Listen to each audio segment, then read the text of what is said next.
In this paragraph, Nelson Mandela says that he could identify with the unimaginable sacrifices of all those noble and courageous men who fought for the collective freedom of African people. He says that they had a fear, but their courage conquered it. They achieved victory over it. Nelson Mandela was pained for his inability to thank his comrades in the freedom struggle and for their inability to see what their sacrifices had brought about. The policy of apartheid built very deep-rooted and lasting wound in the hearts and minds of African people.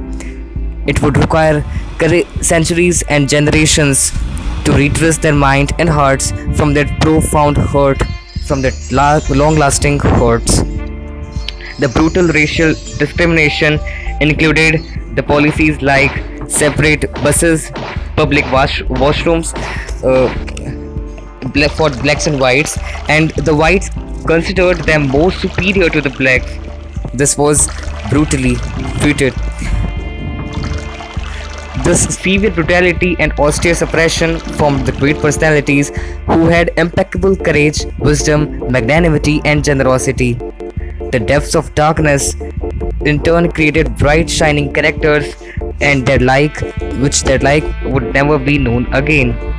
Some prominent names like Oliver Tambo's, Walter Sisler's, Chief Luthleys, Yusuf Dadus, Bram Fisher's, Robert Sukue's were the prominent names, the very highlighting names in the struggle against apartheid. It is always said that a change is brought about because ordinary people do extraordinary things because of this courage and perseverance. And it is said that it requires such depths of oppression to create people with extraordinary qualities. What are the extraordinary qualities? When we do something very innovative and very unique thing. Africa was rich in minerals and gems which were obtained from that soil, but he says that he was mindful that the greatest wealth lies in its people, especially in their children, who were the backbone of the human development. He always believed that the children were the assets of their country who will protect and care for their people. He believed that the honest people having positive mindsets can do the human development to a much higher level, because alone we can do so little and together we can do so much. So believe in it. Unity of humanity, because humanity is an ocean. Now, Nelson Mandela in his lifetime, time and again, he had seen men and women risk for their lives and making a highly spirited and motivated defense without any attack, and this shows a resilience and patience that is even unimaginable, that defies the imagination. He learned that courage was not the absence of fear but the triumph over it. The brave man is not he who does not feel afraid, but he who conquers that fear, who overcomes that fear.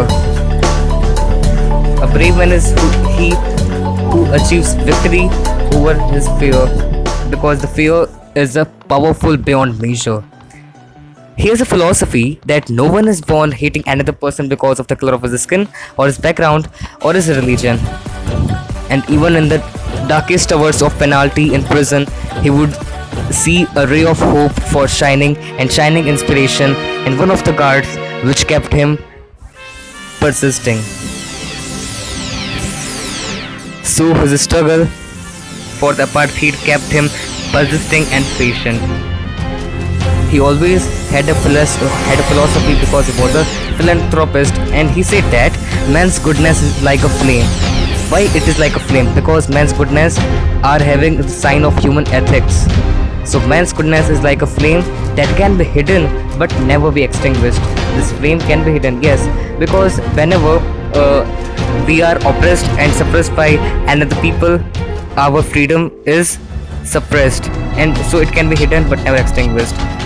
Finally, after centuries of darkness, the perseverance and the fire of freedom brought unprecedented transformation in the history of Africa, and this brought a revolutionary freedom in the South African history, which was a common victory for justice, peace and human dignity. Nelson Mandela, with his bright cognizance, revolutionary philosophies led Africa